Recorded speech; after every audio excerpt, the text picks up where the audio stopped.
ఇప్పుడు తెర మీద ఇంకో చర్చ.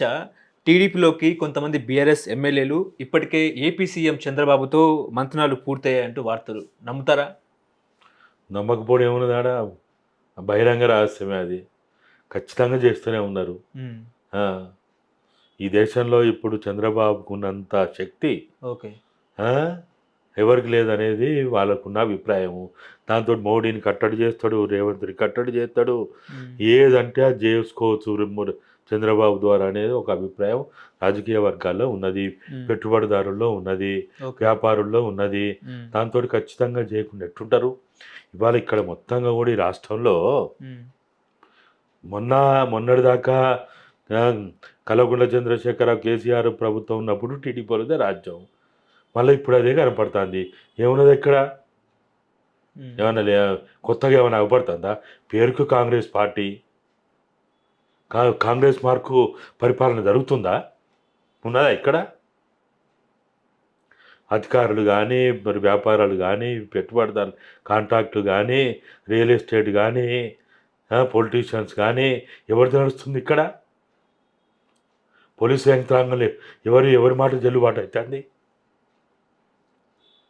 కాబట్టి ఇప్పుడు రాబోయే రోజుల్లో తెలంగాణకి ఒక భయంకరమైన ప్రమాదం రాబోతున్నది.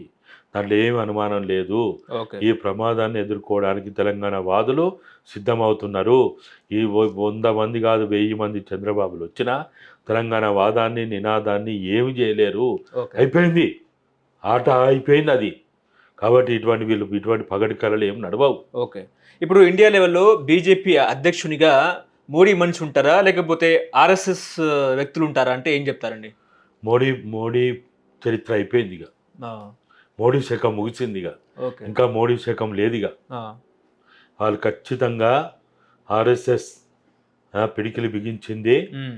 వాళ్ళు బందీఖానా చేయబోతున్నారు. హ్మ్. వాళ్ళు మోడీ, అమిత్ షాల చుట్టూ ఒక వలయాన్ని హ్మ్. ముప్పేట దాడికి సిద్ధమవుతున్నారు. హ్మ్. కాబట్టి నేను అనుకోవడం రానున్న రోజుల్లో మోడీ మీరు చూడండి ఎంత భయంకరమైన పరిస్థితి మోడీ అనుభవించిండో. హ్మ్.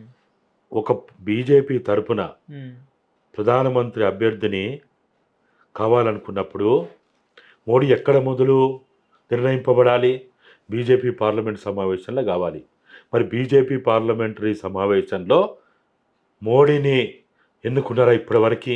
ఈ రోజు వరకు కూడా బీజేపీ పార్లమెంటరీ సమావేశంలో మా నాయకుడు మోడీ అని వారు నిర్ణయించలే. ఇక్కడ నిర్ణయించడం సాధ్యం కాదని బీజేపీ పార్లమెంటు సమావేశంలో నాకు బలం లేదని తెలిసే మోడీ ఎన్డీఏ సమావేశంలో ప్రధానమంత్రి అభ్యర్థిని అని అక్కడ పోయి ప్రకటించుకున్నాడు. అక్కడ ప్రకటించుకున్న తర్వాత బీజేపీ వాళ్ళు నివ్వరపోయి అవాక్కయ్యి చేసేది లేక గత్యంతరం లేక వాళ్ళు అంగీకరించాల్సిన పరిస్థితి వచ్చింది. బీజేపీ నాయకులకు కానీ బీజేపీని నడిపేటువంటి ఆర్ఎస్ఎస్ కానీ ఇంకా మోడీ మీద ఆధారపడి కొనసాగే పరిస్థితి లేదనేది తేట తెల్లమాగుతున్నట్టు మనకు కనపడుతున్నది. ఓకే.